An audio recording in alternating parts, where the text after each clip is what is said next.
est enregistré pour qu'on puisse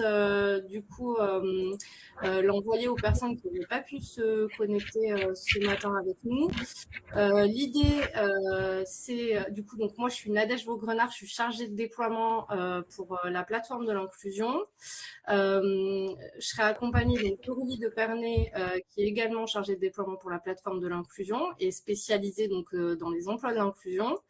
Et Yuna, qui du coup est avec nous et qui est CPIP et qui va nous partager son expérience autour des emplois de l'inclusion et aussi sur deux autres outils de la plateforme de l'inclusion qui sont Dora et Mon Récap. Bonjour Ma. Et du coup, l'idée, c'est aujourd'hui, vous êtes là parce que vous êtes inscrit en tant que CPIP sur les emplois de l'inclusion et vous bénéficiez du statut de prescripteur habilité, qui est un statut qui vous confère certaines possibilités par rapport aux personnes que vous accompagnez. L'idée, c'est un peu de décrypter comment fonctionnent les emplois et quelles sont les bonnes pratiques autour de cet outil. On a un enjeu aussi d'utiliser cet outil et les autres outils de la plateforme de l'inclusion pour pousser et faciliter la continuité de parcours des personnes placées sous main de justice.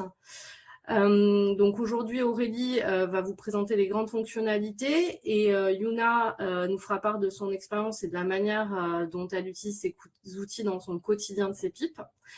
Je remercie chaleureusement Yuna pour sa confiance et sa présence aujourd'hui.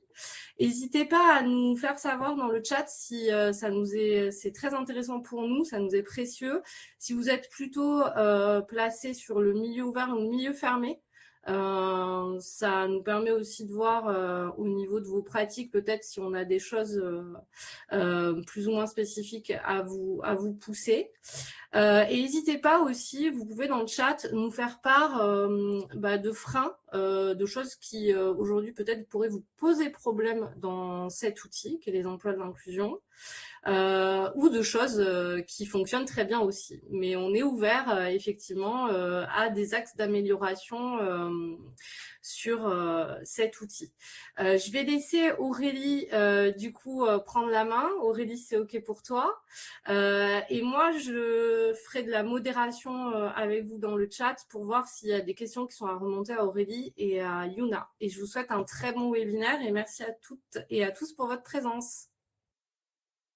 Merci Nadège, bonjour à toutes et à tous et bienvenue, merci de participer à cette session. Donc je suis Aurélie de Pernay, chargée de déploiement pour la plateforme de l'inclusion et j'interviens également au niveau de l'assistance des emplois de l'inclusion en fait pour répondre aux problématiques que rencontrent nos utilisateurs. Je remercie également chaleureusement Yuna qui va commencer, on va lui laisser la primeur puisque c'est vraiment intéressant de pouvoir partager un petit peu son expérience avec vous et je reprendrai le relais moi plutôt pour une présentation sur les grandes fonctionnalités de l'outil et le rôle du prescripteur habilité. Voilà, je laisse la main à Yuna, merci beaucoup. Merci déjà à Aurélie et Nadège du coup qui m'ont permis de pouvoir comment faire ce webinaire-là et d'avoir été sollicitée. Notamment, il y aura peut-être, on dira, une interview pour laquelle je vais aussi participer s'il y en a qui sont intéressés pour aller la lire. Donc voilà, déjà très contente d'être parmi vous toutes et tous. Donc moi, je suis Yuna Sourdin, je suis CPIP comme vous, au SPIP Milieu Ouvert de Chartres. J'utilise la plateforme d'inclusion depuis environ, je dirais, 2022-2023. Alors, officieusement, je suis référente plateforme de l'inclusion et emploi de l'inclusion parce que donc c'est moi qui ai fait habiliter le SPIP 28, donc que ce soit milieu ouvert et milieu fermé. Et je forme régulièrement mes collègues voilà, à cette plateforme-là. Je les aide, alors, suivant les facultés de chacun et de chacune dans l'informatique, soit je fais pour elles, mais je leur montre en même temps, soit voilà, je les ai vraiment formées et maintenant elles arrivent à se débrouiller, des fois avec des petites piqûres de rappel, mais en tout cas, voilà, elles peuvent être autonomes sur la plateforme. Du coup, au niveau des emplois de l'inclusion, donc moi, c'est un réflexe pour moi maintenant. Je suis sur le pôle TIG. Ce qui fait que forcément, comme vous le savez, c'est aussi un pied à l'étrier pour la réinsertion des PPSMJ, donc personnes placées sous main de justice, et comment le fait de faire les CDDI, ça les aide aussi à pouvoir faire une réinsertion Pourquoi? Parce que dans les structures IAE qu'on a en tout cas sur le territoire dans le 28, donc l'Eure-et-Loire, le TIG est considéré comme une période d'essai en vue d'une embauche potentielle en CDDI. Donc, en fait, c'est vachement bien pour eux aussi parce que déjà, ils peuvent voir si ils arrivent à suivre le rythme par rapport aux TIG, aux exigences, surtout s'il y en a qui sont très éloignés de l'emploi. Et après coup, du coup, avec le CDI, ça confirme ou pas, du coup, l'acceptation de la candidature. En général, c'est comme ça que ça se passe dans toutes les structures IAE que j'utilise et qui sont habilitées pour du TIG. Sur le territoire, on en a, attendez, j'essaie de calculer. Je crois qu'on en a 4, sans vraiment dire de bêtises. Voilà, on a 4 structures IAE qui, en plus, sont habilitées pour prendre du TIG. Donc, c'est vraiment un vecteur important. Et du coup, c'est un réflexe pour moi dès le premier entretien. Voilà, quand je leur demande de leur parcours professionnel et scolaire, savoir est-ce que ils ont des difficultés ou pas à s'insérer professionnellement, est-ce que ça fait longtemps qu'ils n'ont pas bossé, est-ce qu'ils ont un CV à jour, etc. Et à partir de là, du coup, je leur explique, je leur propose des CDD tout en expliquant ce que c'est, les enjeux, etc. Et s'ils sont déjà partants pour ce truc-là, je leur explique, voilà, il y a 2 solutions, ou je les mets sur un TIG classique et après on voit pour les CDDI, soit je leur mets dans un TIG où le TIG est vécu par les structures comme une période d'essai et après on fait les CDDI aussi. Donc j'ai 2 écoles, il y en a qui effectivement sont intéressés pour faire comment le TIG en amont du CDDI et des fois non, ils préfèrent faire un TIG, on va dire, plus novateur, entre guillemets, et ensuite faire les CDDI. Du coup, une fois que finalement j'introduis sur ce que c'est le CDDI, je montre à la PPSMJ la plateforme donc, et les emplois de l'inclusion et je leur montre tous les postes puisque, mais Aurélie vous expliquera mieux, grosso modo, vous pouvez mettre une ville, donc je vais partir de Chartres, voilà, parce que c'est là que j'officie, et sur un rayon de, vous pouvez choisir entre 5 et je ne sais plus combien de kilomètres, mais on va dire en moyenne, on met 10-15 km. En tout cas, moi, c'est ma pratique, surtout pour les PPSMJ qui ne sont pas véhiculés. Je mets 10-15 km environ. Vous avez la liste de toutes les structures IAE qui prennent des personnes avec la possibilité de faire un filtre avec uniquement que les postes. Donc, voilà comment ça se passe. Il faut obligatoirement un CV pour la personne et son numéro de sécurité sociale. Comme je suis au pôle TIG, vous savez, du coup, j'ai automatiquement le numéro de sécurité sociale, sinon je ne peux pas orienter un TIG. Je voudrais aussi revenir sur le fait que j'entends beaucoup de mes collègues, et je pense que peut-être vous aussi, dire « Oui, mais moi, c'est pas mon travail. C'est le travail de mission locale, de France Travail, etc. » Or, comme j'essaye de l'expliquer à mes collègues, j'estime que c'est dans nos missions. Pourquoi? Parce que conseillère ou conseiller pénitentiaire d'insertion et de probation, la partie insertion et insertion professionnelle, en fait, on est clairement dedans. Et oui, on ne se pallie pas à France Travail, etc. Mais disons que on est habilitateur prescriptif. On est habilitateurs qui sont prescrits pour pouvoir faire du coup les orientations CDDI. Et en fait, pour moi, ça fait partie de nos missions. Bien évidemment, si on a le temps, si on a les capacités, etc., etc. Parce que on sait tous que on est surchargé, qu'on n'a pas forcément tous les moyens humains, etc., ni le temps. Mais pour moi, dire que c'est pas nos ressorts, c'est pas. Pour moi, c'est pas vrai puisque on est insertion aussi. Donc le fait de pouvoir justement faire les CDDI, pour moi, ça participe à la prévention de la récidive et à la réinsertion du coup des personnes placées sous main de justice. J'essaye, voilà, avec mes collègues en tout cas, de démystifier un petit peu ce frein à pouvoir orienter. Et j'ai de plus en plus de collègues qui se disent, bah oui, effectivement, j'ai vu que ça marchait bien, donc maintenant j'ai ce réflexe de proposer de plus en plus. Parce que effectivement, on connaît nos PPSMJ. Des fois, elles ne vont pas aller jusqu'au bout du processus. Il y a quand même, on ne va pas se mentir, beaucoup de candidatures qui sont déclinées. Il y en a pour des raisons très simples, c'est que finalement, la structure n'a plus de poste actuellement et en fait, ils sont automatiquement redirigés vers un vivier. Là, ce matin, par exemple, j'ai reçu une notification de la plateforme d'inclusion, mais surtout en fait de la structure IAE avec qui je travaille, qui indiquait qu'elle ne déclinait pas la candidature, mais qu'elle le mettait en stand-by pour le mettre dans son vivier parce qu'actuellement, elle n'avait pas de poste à lui proposer par rapport à son profil, etc., pas de mobilité, etc. Mais on a aussi des candidats qui ne se présentent pas. Moi, personnellement, je les informe toujours en disant « Rappelez-vous », je leur fais, des fois sur mon suivi justice, je leur fais un SMS stage. Au moins, ça leur permet de se rappeler, mais je les préviens. Voilà, je leur dis « Voilà, vous aurez un SMS où vous aurez marqué stage avec telle heure, mais vous savez que c'est pour votre entretien d'embauche CDDI ». Bon, malgré ça, vous les connaissez bien, même avec des mails, etc. Je pourrais même leur envoyer des convocations, mais peut-être pas possible dans les orties. Ils ne se présentent pas toujours. Dans ces cas-là, moi, j'essaie de revoir avec eux de pourquoi ils ne se sont pas présentés, quels ont été les freins, etc. Mais il y a aussi beaucoup d'acceptation.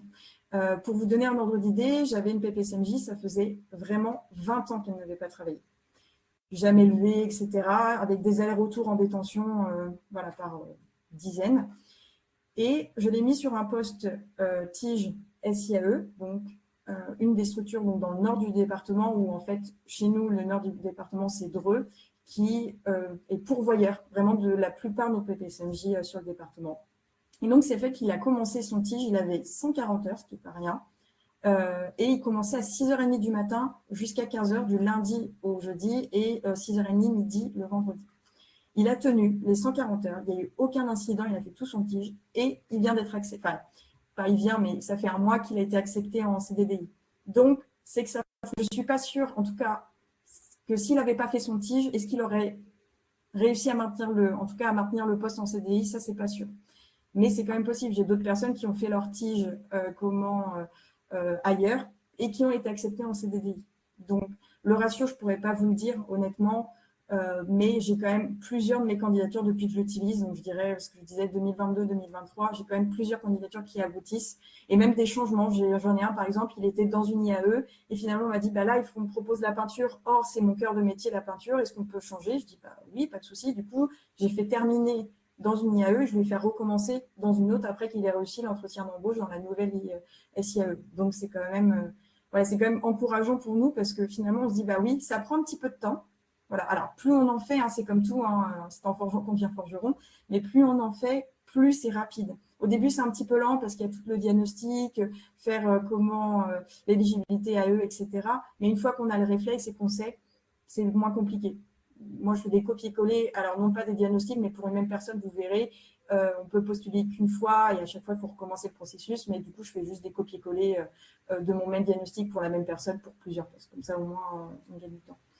Et du coup, souvent, ce qui marche ou ce qui ne marche pas, du coup, ce qui marche, c'est le fait que moi, ils ont été en TIGE avant. Pas toujours le cas, puisque j'ai des collègues pour lesquels ils ne sont pas spécialisés pour le TIGE, et le CDI fonctionne. Du coup, que ce soit en milieu fermé ou en milieu ouvert, ils arrivent du coup à pouvoir accepter la candidature parce que la personne se présente, etc. Ce qui ne marche pas, il y a plusieurs possibilités. C'est où la personne dit oui, je veux faire un CDDI, et en fait, plus tard, on se rend compte qu'elle n'est pas prête à travailler parce que ça lui fait peur, parce que finalement, elle disait qu'elle était mobile, et puis prendre le bus, etc., c'est compliqué.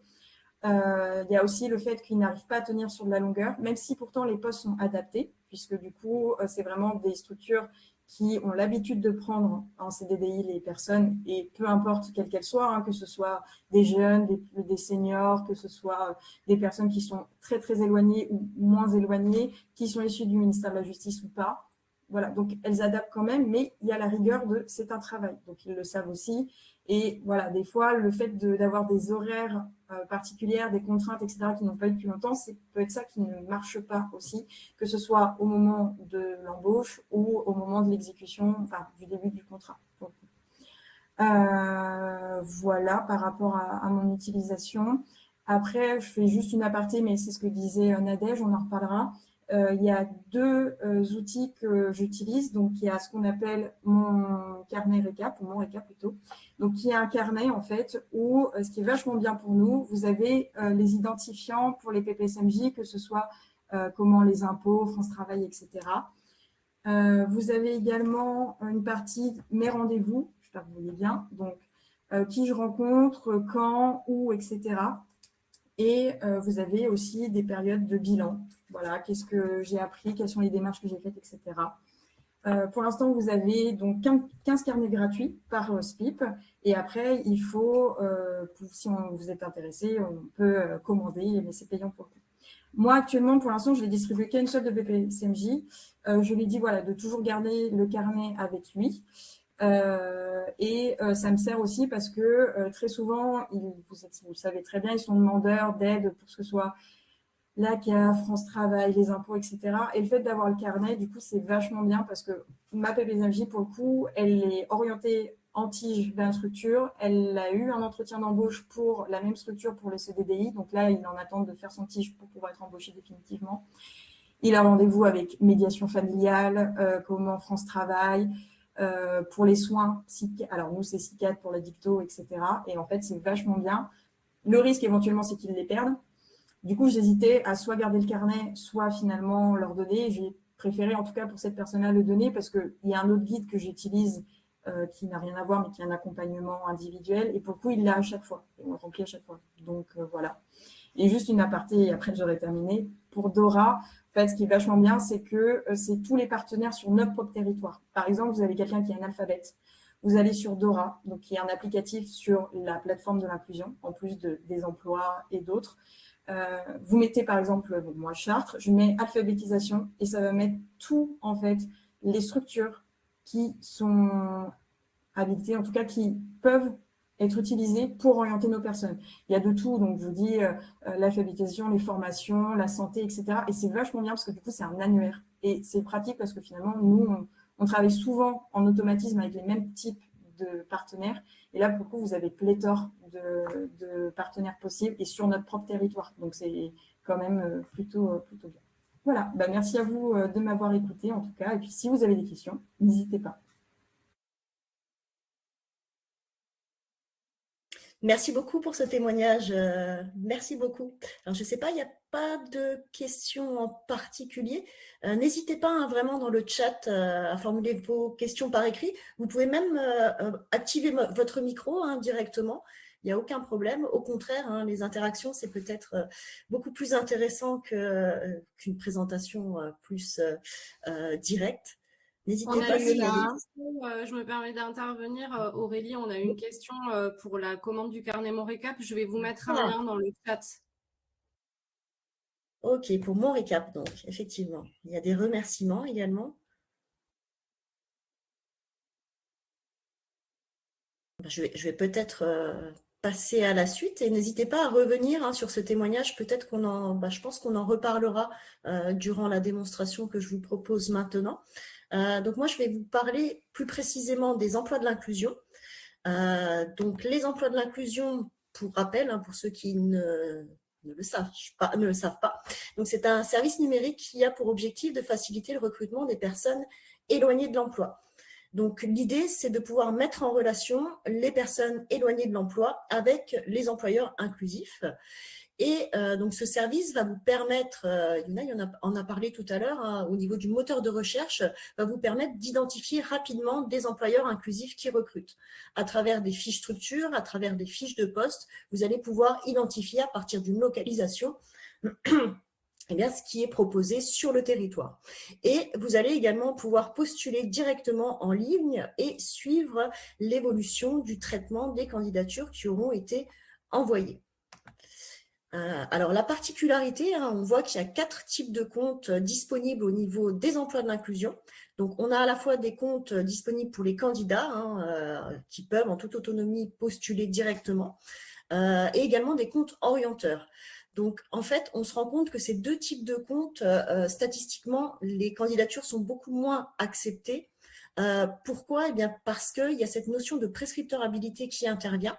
Donc, en fait, le prescripteur habilité, lui, va pouvoir valider l'éligibilité d'un candidat à l'IAE, ce qui est super intéressant pour les employeurs qui recrutent. Et justement, les SPIP, la PJJ, font partie de la liste des prescripteurs habilités qui a été validée au national par un arrêté. Vous pouvez la retrouver sur le petit support que je vous adresserai à la suite. Donc, les SPIP, la PJJ font bien partie de ce type de compte particulier que sont les prescripteurs habilités. On va voir en détail les fonctionnalités disponibles pour ce type de compte.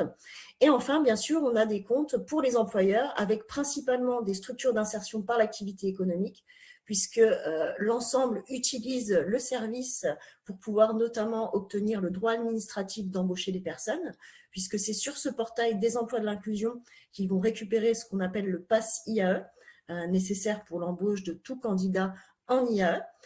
Il y a une seule exception, en fait, c'est vraiment pour les SIAE qui se trouveraient en milieu fermé. Là, c'est vrai que c'est la seule exception où ces SIAE-là n'utilisent pas le service des emplois de l'inclusion. Mais pour toutes les autres, eh bien, elles sont effectivement utilisatrices du service et recrutent uniquement via ce portail. Donc, des SIAE, à la marge, on a d'autres types d'employeurs, on va le voir à travers le moteur de recherche, notamment des groupements d'employeurs pour l'insertion et la qualification, etc. Je vais vous montrer ça par la suite. Et ensuite, donc, de revenir un petit peu sur les fonctionnalités du compte de prescripteur habilité qui vous concernent.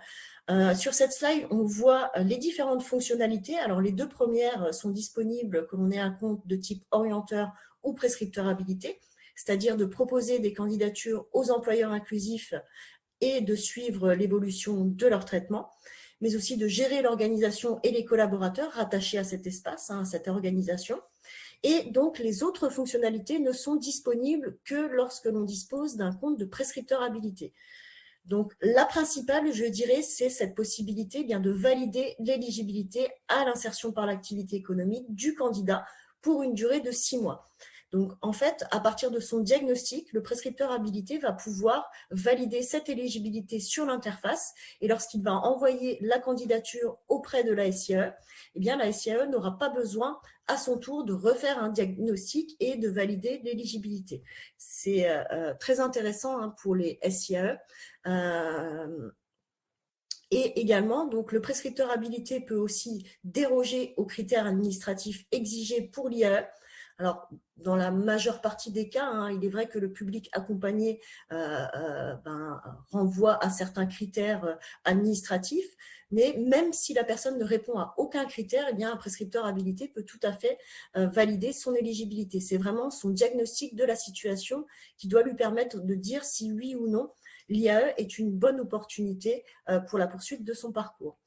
Je vais juste vous montrer donc ces petits critères administratifs, si j'arrive à partager mon écran. Ça donne une idée en fait sur le public attendu, sur l'IAE, donc les critères d'éligibilité. Normalement, vous voyez mon écran.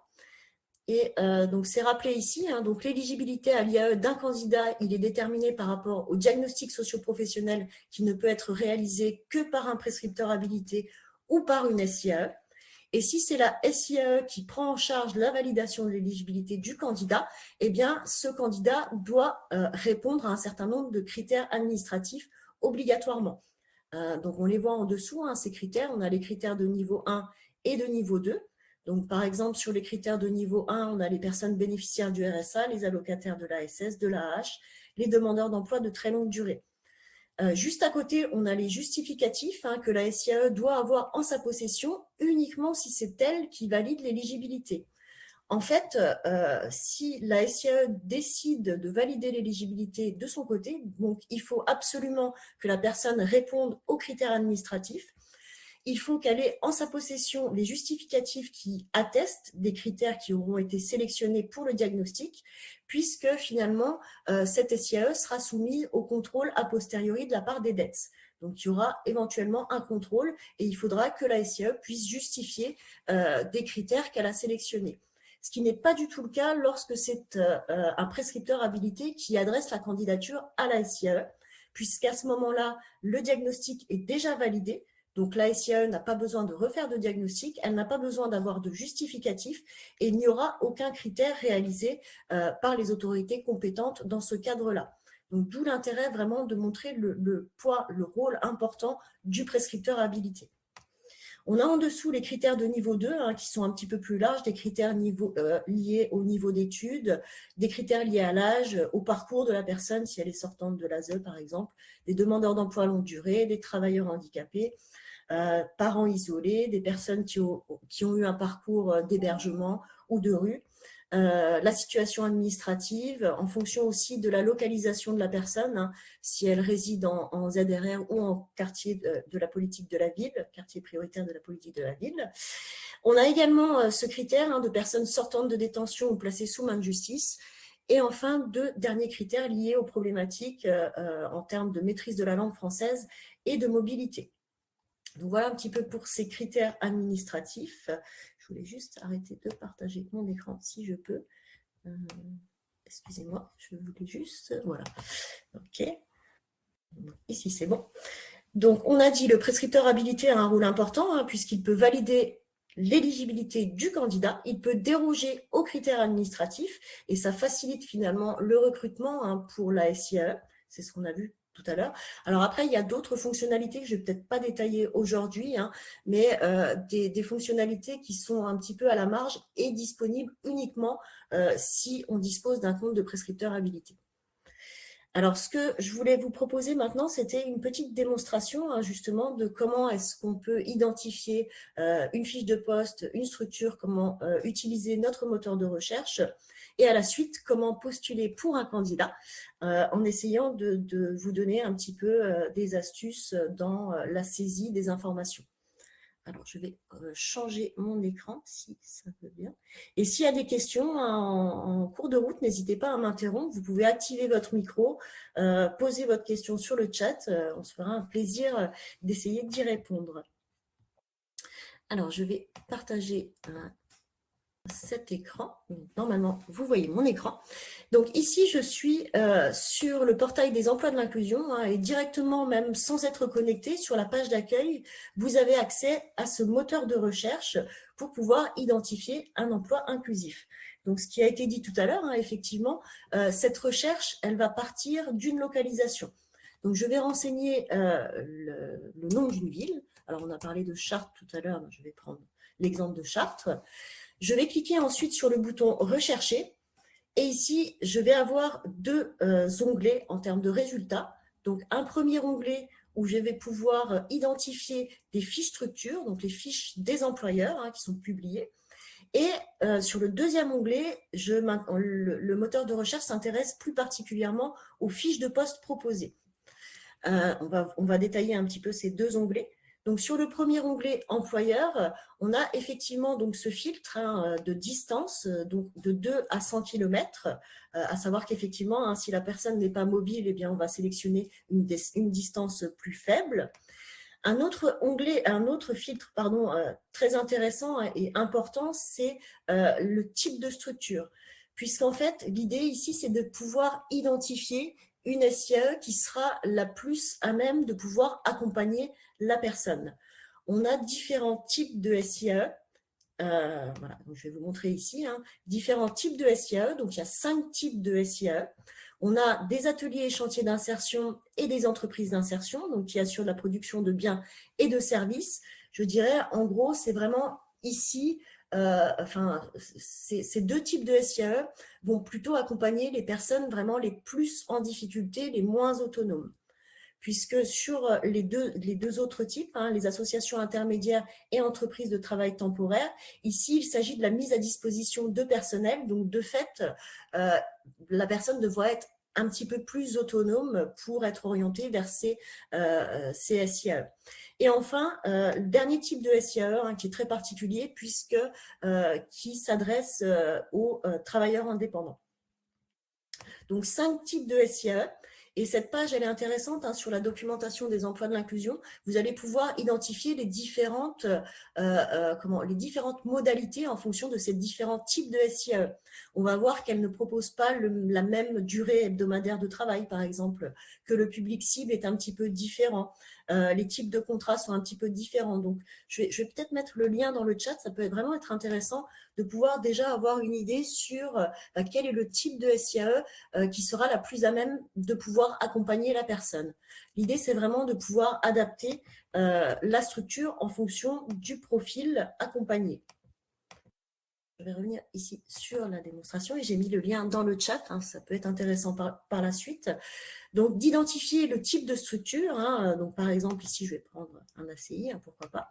Je peux filtrer en fonction du département, c'est-à-dire que si la distance est grande, je vais pouvoir ne filtrer qu'un seul département, hein, par exemple. Et sur la partie droite, sous cet onglet, j'ai la possibilité d'identifier directement la SIAE vers laquelle je souhaite orienter le candidat. Lorsque je connais le nom de cette structure, lorsque j'ai l'habitude de travailler avec elle, bien, ça m'évite de parcourir les différents résultats pour pouvoir l'identifier. Donc ici, j'ai 9 résultats. On va s'intéresser à ce premier exemple. Hein. Ici, on a un atelier chantier d'insertion. Voilà, donc je vais pouvoir identifier la fiche de cette entreprise. Et alors, en fait, ce sont les SIAE qui complètent ces informations. Donc, on a des informations au niveau de l'activité qui est proposée et parfois le type d'accompagnement également. Donc, c'est plus ou moins fin, plus ou moins détaillé en fonction des employeurs. Par contre, sur la partie droite, ce qui apparaît toujours, ce sont les coordonnées des SIAE. Et c'est vrai qu'il y a peut-être un premier conseil ici, c'est que lorsqu'il y a un doute, lorsqu'on ne connaît pas la SIAE, lorsqu'on s'interroge sur l'adéquation finalement entre le profil du candidat, de la personne que l'on accompagne et la SIAE vers laquelle on veut orienter sa candidature, il ne faut pas s'empêcher vraiment de pouvoir la contacter. C'est vrai que les emplois de l'inclusion, c'est un service numérique de mise en relation, mais qui ne peut peut-être pas se substituer aux échanges qu'il peut y avoir par ailleurs, aux liens de partenariat qui peuvent se tisser. Donc surtout, ne pas hésiter quand il y a un doute de contacter aussi la structure. Donc ici, j'ai les informations donc, sur cette structure et en dessous, bien, je vais avoir accès aux fiches de poste qui sont proposées par cette structure.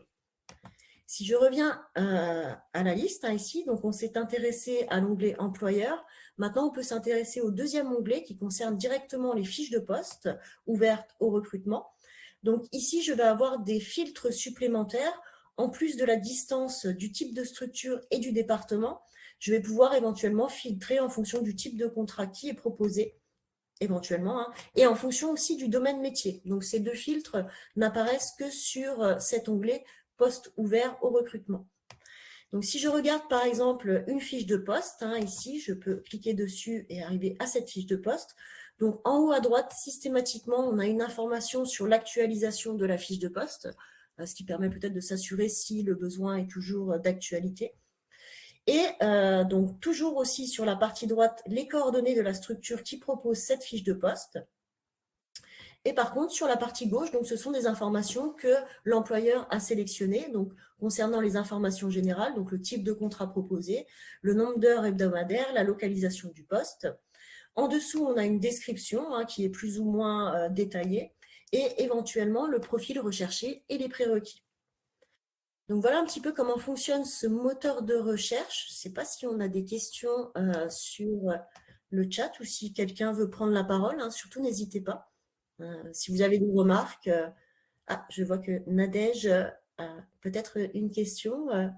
Nadège, je t'en prie. C'était peut-être une fausse manipulation. Est-ce que vous avez des questions? Pas du tout. Alors, c'est pas une fausse manipulation, excusez-moi. Du coup, c'était pour pousser.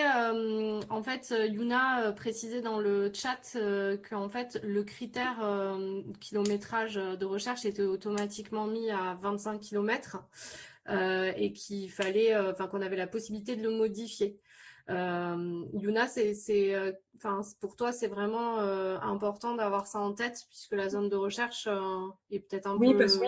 Parce que le souci, c'est par exemple, en tout cas moi sur le département, je suis à la frontière, mais comme beaucoup avec plein d'autres départements. Donc si je laisse 25 km en me disant, voilà, la personne, elle n'est pas mobile et que je laisse les 25, finalement, je vais me retrouver avec plein de départements et surtout, je vais me dire, trop bien ce poste, il est super pour ma PPSMJ, je veux postuler. Finalement, je me rends compte que c'est trop loin de chez elle. Donc, en fait, c'est une perte de temps. Donc, si vous savez que votre PPSMJ n'est pas mobile, que les bus, c'est pas ça, etc., vaut mieux avoir le réflexe tout de suite de mettre un critère beaucoup plus bas, 10, 5 ou 2 km, sachant que 2 km, ça dépend si vous êtes dans la ville, en tout cas préfecture de votre département, c'est risqué, mais en tout cas 5, 10, voilà, vous avez quand même des postes aux alentours. Donc c'est pour ça que je l'ai précisé dans le chat parce que c'est vachement important plutôt que perdre du temps.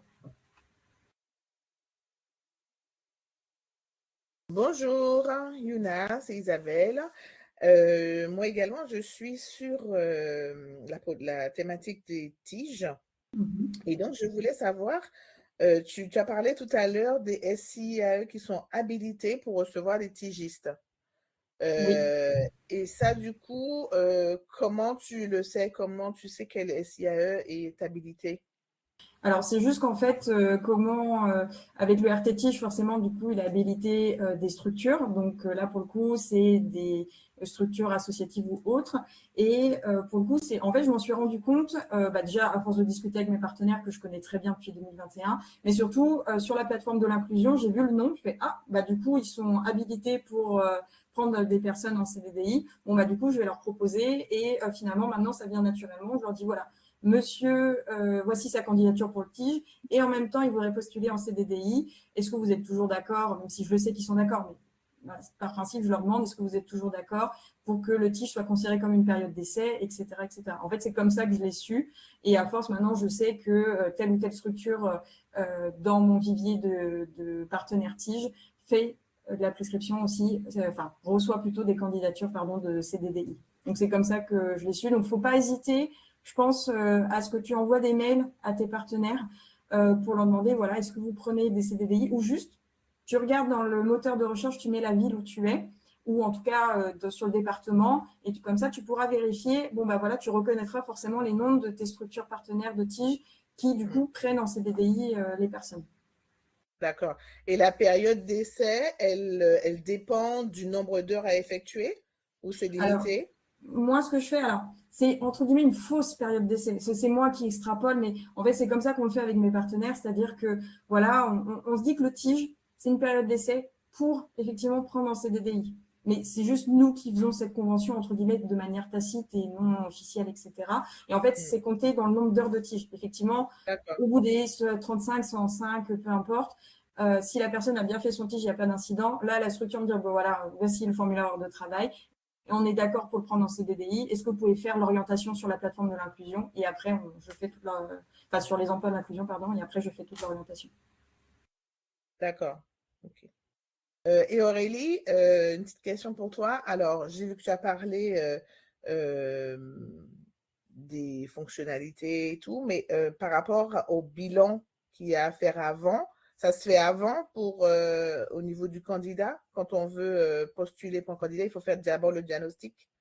Tout à fait. Au préalable, c'est vraiment le diagnostic qui est important à réaliser. Et c'est vrai que c'est peut-être là où c'est le plus, où il y a le plus de travail finalement à mener. Hein. Ce que disait tout à l'heure Yuna, c'est déjà de faire ce diagnostic socio-professionnel de la situation pour voir si oui ou non l'IAE est une solution à ce moment-là. C'est aussi, ce qui a été dit, c'est d'informer aussi le candidat, la personne accompagnée, de ce qu'est l'IAE, de voir un petit peu ses capacités, si c'est possible ou pas, avant toute prescription. Donc, c'est vraiment là le travail en amont à réaliser. Et après, si vous voulez, donc sur l'interface, ça va être d'identifier la fiche de poste, la structure en adéquation avec le profil. Et finalement, le profil, les besoins, vous allez les repérer lorsque vous réalisez ce diagnostic de la situation. C'est vraiment, en fait, pour le prescripteur habilité, cette notion centrale. Autant il peut déroger à un certain nombre d'éléments, hein, on l'a vu tout à l'heure, aux critères administratifs, les délais de carence entre deux passes, d'autres éléments, mais vraiment le diagnostic, c'est central.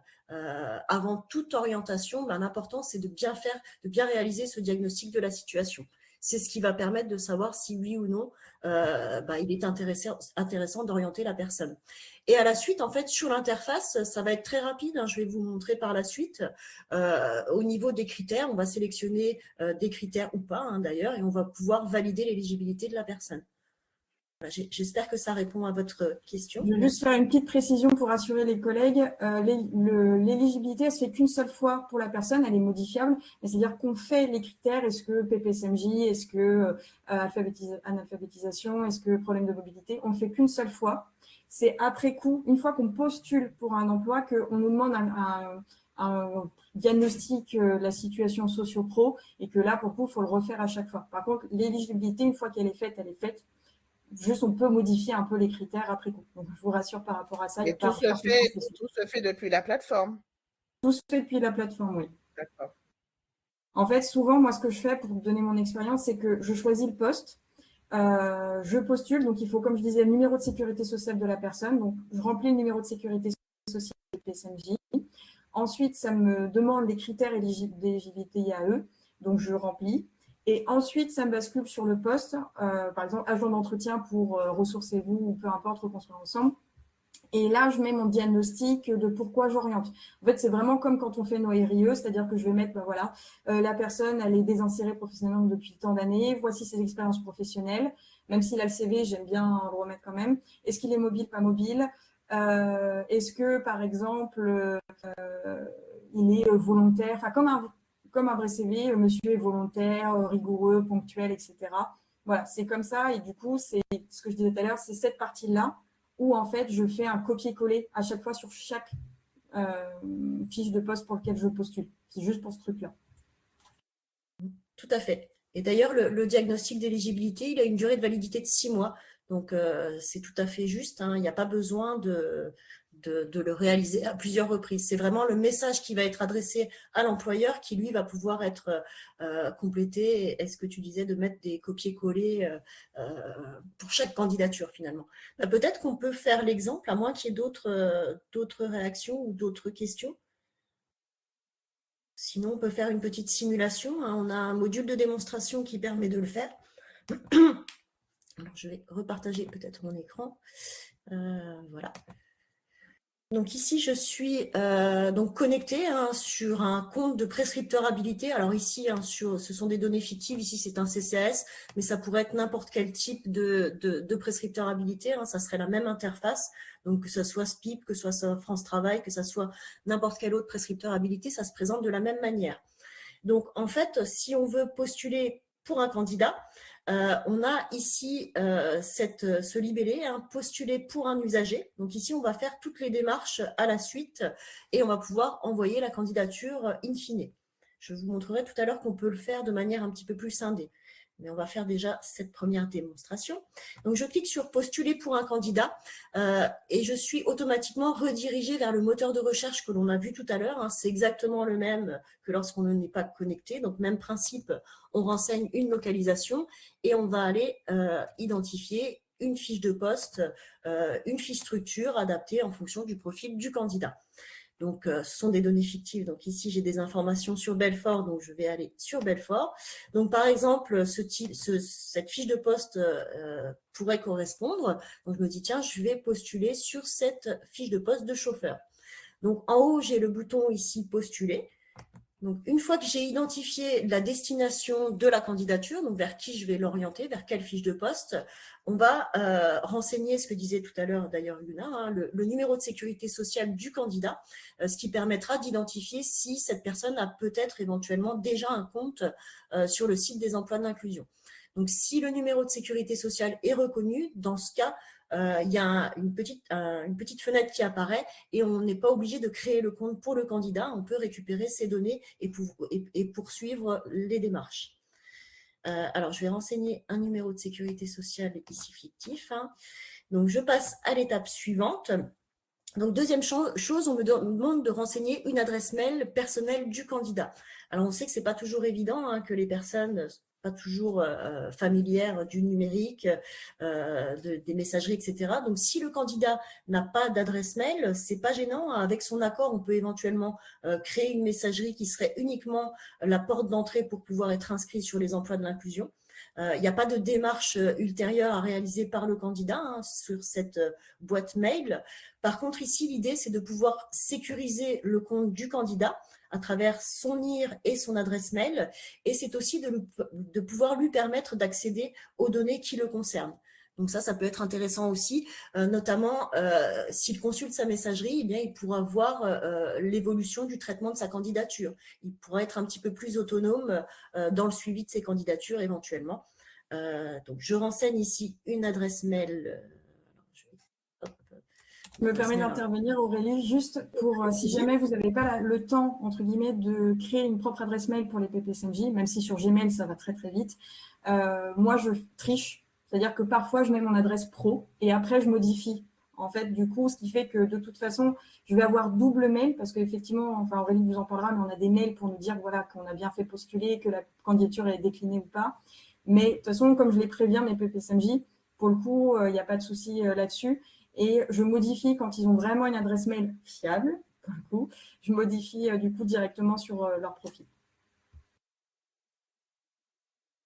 Ok, merci pour cette réaction. Alors, je passe à l'étape suivante ici. Donc, puisque le candidat n'a pas de compte, je vais créer son compte. C'est assez rapide aussi, donc, et classique, l'état civil. Donc, c'est un monsieur, voilà, son prénom, son nom.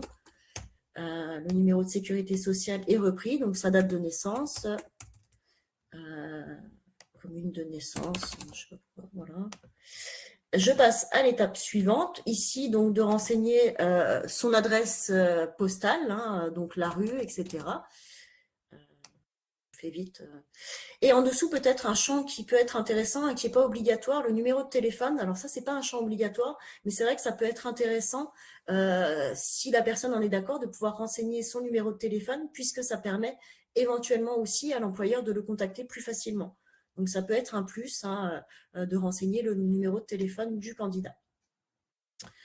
Ensuite, dernière étape, donc la situation du candidat. Ici, c'est un champ obligatoire, le niveau de formation.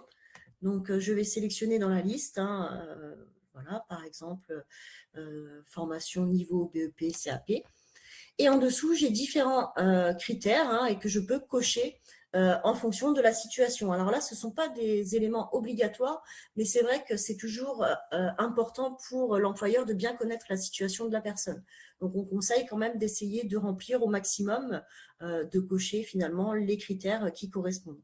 Donc, si la personne est sans ressources, si elle est sans emploi, depuis quand, de bien balayer ces différents critères et de bien compléter le dossier. S'il y a des problèmes de mobilité, sortant de détention, par exemple ici. Ensuite, je passe à l'étape suivante et j'ai un récapitulatif des informations que j'ai saisies pour la création du compte candidat. Je peux revenir en arrière s'il y a des choses à modifier et sinon, je peux créer le compte pour le candidat. Donc, lorsque je fais ça, on voit ici une mention en haut, comme quoi l'éligibilité à l'IAE est à valider, puisque je ne l'ai pas encore réalisée. On me demande de bien confirmer. Je souhaitais orienter ce candidat vers cette fiche de poste. Je pourrais changer s'il y avait eu une erreur ou autre. Je passe à l'étape suivante et c'est ici, ce qu'on vous disait tout à l'heure, la possibilité donc de valider le diagnostic d'éligibilité. Donc, on vous indique ici que pour valider cette éligibilité, il faut déjà s'assurer d'avoir réalisé un diagnostic socio-professionnel dans le cadre d'un entretien individuel. Donc ça, c'est vraiment ce qu'on disait tout à l'heure, ce qui est super important. Et ensuite, donc, on recommande de sélectionner les critères administratifs d'éligibilité correspondants. Donc là, on indique cette mention puisqu'en fait, un prescripteur habilité peut déroger aux critères administratifs. C'est-à-dire que ici, même si je ne cochais aucun critère, si je passe à l'étape suivante, la personne sera éligible pendant une durée de 6 mois. Donc, le diagnostic aura une durée de validité de 6 mois. Ce qui est important, c'est quand même de bien compléter les informations, encore une fois, pour que l'employeur ait en sa possession des informations plus précises. Alors, par défaut, lorsqu'on a créé le compte candidat, on avait sélectionné son niveau d'études ici. Donc, l'interface a repéré qu'il y avait un critère niveau d'études 3 ou infra. Et il a repéré également qu'on avait sélectionné sortant de détention, voilà, ou placé sous main de justice. Donc ensuite, il s'agit de cocher s'il y a d'autres critères à compléter, donc on peut les compléter. Et lorsque je passe à l'étape suivante, bien ici, la mention apparaît maintenant en vert et la personne est éligible à l'IAE. On nous informe ici que la date de fin du diagnostic donc, court jusqu'au 1er décembre, pendant une durée de 6 mois. Il n'y aura plus besoin de refaire cette étape. Et l'employeur n'aura pas à vérifier les critères administratifs du candidat, ce qu'on disait tout à l'heure, le fait que l'employeur n'ait pas à refaire un diagnostic, n'ait pas à vérifier les critères, n'ait pas à avoir en sa possession les justificatifs qui attestent des critères, puisque s'il décide d'embaucher la personne, il n'y aura jamais de contrôle a posteriori de la part de l'ADES. Et en dessous, ce que disait tout à l'heure, ce message envoyé à l'employeur, donc c'est ici où on peut remplir un champ libre. Ici, on peut copier-coller des informations que l'on a sur un autre document, par exemple. Et c'est vraiment le cœur de la candidature, puisque c'est ici qu'on va pouvoir renseigner toutes les informations utiles apportées à connaissance à l'employeur pour qu'il puisse se positionner vis-à-vis de la candidature. Donc, la situation du candidat, son parcours, ses compétences, les freins rencontrés, ses disponibilités, ses motivations. Donc ici, de ne pas hésiter à renseigner toutes les informations qui peuvent être utiles. Alors là, ce n'est pas du tout à faire, mais pour aller plus vite dans la démonstration, je ne renseigne rien. Et en dessous, donc, c'est une étape facultative. Je peux éventuellement joindre un CV. S'il y a un CV, je peux le téléverser ici au format PDF. Et enfin, eh bien, sur le bouton bleu, je peux envoyer la candidature de André. Et ici, donc, la candidature a bien été adressée auprès de l'employeur. Donc, voilà un petit peu pour cette démonstration, comment postuler pour un candidat. Je ne sais pas s'il y a des questions. Je n'ai pas l'impression qu'il y ait de questions. Ou s'il y a de remarques, surtout, n'hésitez pas. Dans quel cas, l'IAE n'est pas validé? Alors, dans quel sens? Dans quel cas l'IAE n'est pas validée? Alors, dans quel cas la candidature est refusée? C'est ça? Non, c'est au niveau du diagnostic, ben, il n'est pas. Elle serait... En fait, c'est vraiment vous, en tant que prescripteur habilité, qui avez ce pouvoir de décision. Vraiment. Si vous considérez que la situation de la personne relève de l'IAE, qu'il faut qu'elle entre en parcours, que ça va être utile pour elle, eh bien, elle sera systématiquement validée. L'éligibilité sera systématiquement validée. Et même si la personne ne répond pas aux critères administratifs. C'est vraiment votre diagnostic de la situation qui va permettre de dire si oui ou non la personne relève de l'IAE. Vraiment, il n'y a aucune possibilité finalement qu'un prescripteur qui souhaite rendre éligible une personne qu'elle ne le soit pas. C'est pas possible. J'espère que ça répond à votre question. Merci Aurélie, merci. Avec plaisir. Je ne sais pas s'il y a d'autres questions. S'il y en a une dans le chat, il y a marqué « Est-ce qu'il vous arrive de préciser à la structure s'il y a des problèmes d'addiction ?» Donc, je suppose que c'est peut-être pour moi que la question elle est posée. Moi, je ne précise pas. Des fois, je peux mettre, c'est rare, mais je peux mettre qu'il a un suivi addicto, ne serait-ce que pour que la structure sache que de temps en temps, il y aura des absences. Voilà, ça peut m'arriver. C'est pas fréquent, j'ai pas dû faire beaucoup. Après, les structures, de toute façon, elles sont au courant du type de public qu'on reçoit et que donc potentiellement, il y a des addictions ou pas. Si vous estimez que c'est nécessaire de le préciser pour X ou Y raison, faites-le. Sinon, en vrai, il n'y a pas vraiment d'utilité. Voilà, ça dépend dans quel degré d'addiction elle est ou en tout cas le degré de prise en charge sanitaire de la personne. En tout cas, moi, voilà, j'ai jamais dit précisément qu'il y avait des problèmes d'addiction. J'ai dit qu'il avait des suivis sanitaires. Voilà, je ne vais pas préciser plus que ça. Mais après, c'est moi, donc vous faites bien comme vous voulez. Est-ce que vous sentez finalement qu'il est mieux pour votre PPSMJ? Exactement, c'est sur votre appréciation. Et vous pouvez aussi, en dehors de la plateforme, ça n'empêche pas peut-être de contacter l'employeur si vraiment vous voulez l'informer de certains éléments. Libre à vous de le faire.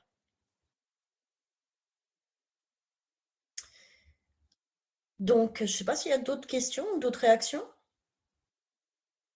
Yuna, par rapport aux tigistes, si on considère que la période de tige est considérée comme une période de décès, est-ce que tu fais une inscription déjà sur la plateforme de l'inclusion dès le début ou ça intervient après? Non, j'attends un peu parce que je préfère que ce soit la structure qui va me dire, bon, voilà, c'est bon, monsieur a terminé son tige, on accepte sa candidature. En fait, ils acceptent, même avant mon orientation, ils l'acceptent. Donc, en fait, l'orientation, c'est juste une formalité pour valider le fait qu'il passe en CDDI. Donc, je préfère, en tout cas, moi, fonctionner comme ça. J'attends vraiment que ce soit les structures et c'est comme ça qu'on fonctionne, elle et moi. Par contre, pour les autres structures qui ne sont pas habilitées à prendre du tige, là, oui, de toute façon, de manière classique, on prévient, on fait l'habilitation CDDI, oui, classique, CDDI voilà, de manière classique, merci. Ok. Merci. Alors après, peut-être pour vous aider dans l'utilisation du service, on a notamment ici cette rubrique d'aide. Ici, sur la documentation, on va retrouver tous les modes d'emploi et notamment ceux pour les prescripteurs habilités. Donc, vous avez des copies écran, des pas à pas pour expliquer toutes les fonctionnalités disponibles. Et également, en dessous, des informations sur l'IAE. S'il y a des questions sur l'IAE, ce qu'on a vu tout à l'heure, les types de SIAE, ici, vous trouverez pas mal d'informations à ce niveau-là. On a quelques petits tutoriels vidéo aussi pour les fonctionnalités principales, comment postuler pour un candidat, comment identifier un emploi inclusif. Voilà. Et au-dessus, s'il y a vraiment un blocage, une difficulté, si vous ne trouvez pas l'information, vous avez la possibilité de contacter ici le support. Ah pardon, je n'avais pas partagé mon écran. Donc voilà. Donc ici, c'est toute la documentation, hein, ce que je disais tout à l'heure. Donc, mode d'emploi pour les prescripteurs, des informations sur l'IAE notamment, mais pas que. Et en haut à droite, l'assistance des emplois de l'inclusion en cas de blocage. Et sur le suivi peut-être des candidatures, donc vous avez par défaut, hein, il y a des notifications automatiques qui vous sont adressées par mail dès lors qu'il y a un changement de statut de la candidature. Donc lorsqu'un employeur va réaliser des actions sur la candidature, ces notifications, vous les voyez ici sous mon espace, mes notifications. Donc là, on voit que tout est activé, hein. Mais après, je peux paramétrer, décider que je souhaite recevoir, oui ou non, un mail automatique dès lors que, par exemple, la candidature a été ajoutée dans un vivier. Alors justement, encore sur le suivi des candidatures, sur cet espace ici, voir toutes les candidatures, vous allez retrouver toutes les candidatures qui ont été adressées par votre organisation et vous allez pouvoir notamment visualiser les différentes modifications réalisées par l'employeur. Je ne vais peut-être pas prendre celui-ci parce que j'ai l'impression qu'il n'y a pas beaucoup de données. Donc ici, par exemple, hein, en fait, le principe, c'est que dès lors que l'employeur va réaliser des actions, le statut de la candidature va changer. Vous voyez ici, le statut, il apparaît avec un petit badge. Hein, ici, nouvelle candidature, candidature à l'étude, candidature acceptée. Et lorsque vous allez rentrer dans le dossier, vous allez avoir des informations complémentaires. Par exemple, ici, si la candidature est acceptée, vous aurez des informations sur le pass IAE. Si la candidature a été déclinée, je ne sais pas s'il y en a ici, je n'ai pas l'impression. Si elle a été déclinée, vous aurez des informations sur le motif de refus, un commentaire rédigé par l'employeur également. Donc, c'est en retournant un petit peu sur le dossier de candidature qu'on peut identifier le traitement, hein, comment est-ce qu'elle a été traitée côté employeur. Il y a aussi une fonctionnalité qui peut être intéressante, c'est réseau d'intervenants. Donc, en fait, sur cet espace, dès lors que vous allez réaliser des actions pour un candidat, eh bien, ce candidat va apparaître dans la liste réseau d'intervenants. Et en fait, ici, vous allez pouvoir éventuellement identifier d'autres partenaires qui accompagnent cette même personne. L'objectif de réseau d'intervenants, c'est de pouvoir faciliter la coordination au niveau du parcours d'une personne lorsqu'il y a un multiple accompagnement. Donc, par exemple, ici, si je descends, je ne sais pas s'il y en a, là, par exemple, on voit pour Henri, il y a 3 accompagnements qui sont intervenus auprès de Henri. Donc, on a les coordonnées de ces autres intervenants. Hein. Par exemple, ici, on a un employeur et un autre employeur ici. Donc là, l'idée, c'est pouvoir identifier d'autres intervenants et de pouvoir se contacter, échanger pour mieux coordonner l'accompagnement. Dans ce cas, on ne crée pas de nouvelles fiches? Non, absolument pas. C'est vraiment automatique. Dès lors que vous allez créer le compte pour un candidat, que vous allez valider une éligibilité, que vous allez postuler pour cette personne, eh bien, en fait, cette personne en question se retrouvera dans cette rubrique réseau d'intervenants. Il n'y a pas de double saisie, c'est vraiment automatique. D'accord. Alors, c'est vrai que sur les emplois de l'inclusion, on a accès à d'autres services, d'autres outils de la plateforme de l'inclusion. On a parlé tout à l'heure rapidement du service de Dora. Donc, Dora, on le retrouve ici, juste en bas. Donc, un service qui permet d'identifier des services d'insertion liés à la levée des freins. Donc, en fait, lorsque je clique ici, automatiquement, je vais me retrouver sur le site de Dora. Bientôt, il n'y aura plus besoin de se connecter sur Dora. Ça sera automatique. Dès lors qu'on sera connecté sur les emplois, on accédera à l'interface de Dora directement. Et donc, c'est un petit peu le même principe que sur les emplois de l'inclusion. Pour ce qui concerne la localisation, on va renseigner ici une localisation, voilà, au hasard, et une thématique, donc pour pouvoir identifier un service qui peut répondre à un frein périphérique rencontré par la personne. Donc, difficultés financières, équipement et alimentation, famille, lecture, écriture et calcul. Il y a un certain nombre de thématiques, la mobilité, le numérique, etc., où on peut aller identifier des services à proximité de la personne et l'orienter via Dora. Merci beaucoup Aurélie. Je me permets, parce qu'en fait on arrive à... C'est passé vite. On arrive très vite et on arrive du coup au terme de ce webinaire. On peut peut-être prolonger, si tu souhaites, de quelques minutes s'il y avait des informations importantes ou s'il y a des questions. Concernant Dora et mon récap, on a un second webinaire auquel vous serez conviés du coup le 22 juin prochain, dans lequel on pourra un peu plus rentrer dans les détails avec ces services. Vous allez recevoir une invitation. Yuna, si tu le souhaites, tu pourras également, tu es fortement invité à nous faire part lors de ce webinaire de ton expertise. On aura également la phase présent Wake Up Café. Donc, n'hésitez pas à vous inscrire quand vous recevrez le lien vers ce webinaire. Du coup, si vous avez des questions par rapport à ce webinaire, n'hésitez pas à les poser dans le chat. Là, on peut peut-être se dire qu'on prend quelques minutes pour y répondre. Et pour mon récap et du coup Dora, on vous invite à vous inscrire au webinaire du 22 et même si vous ne pouvez pas être présent, on fera en sorte de vous envoyer le replay. Voilà.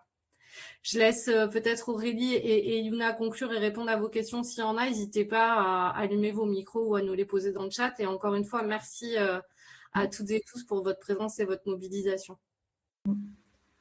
Merci à vous en tout cas d'être venus. C'était vachement une opportunité enrichissante de pouvoir échanger avec vous. N'hésitez pas à partager, que ce soit après le replay quand il sera disponible et éventuellement l'interview, voilà, à vos collègues, parce que justement pour lever ses freins, à en parler en réunion de service.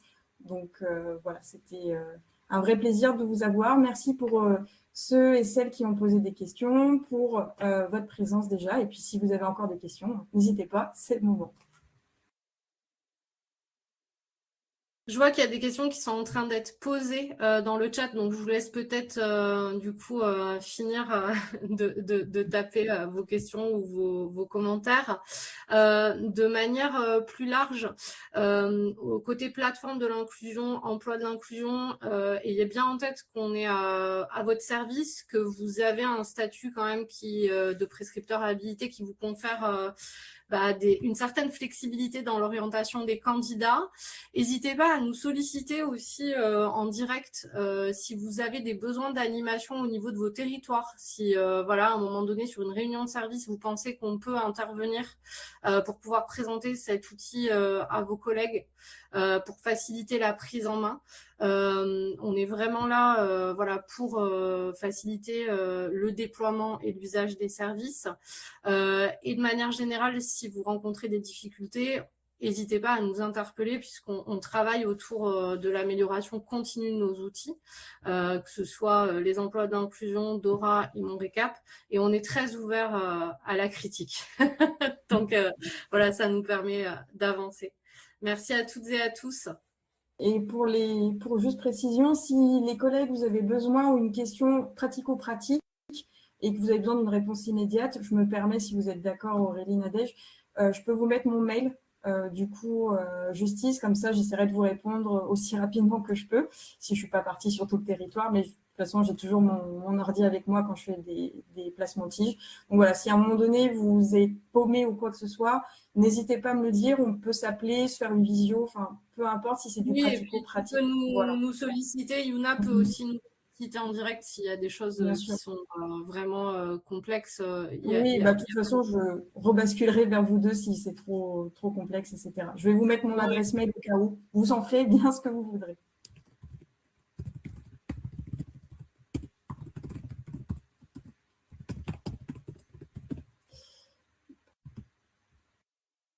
Voilà, c'est envoyé de ma part. Merci beaucoup. Merci Aurélie, merci Yuna et merci à toutes et tous. Merci à vous deux en tout cas et merci à tout le monde. Au revoir. Bonne journée à tout le monde, à bientôt.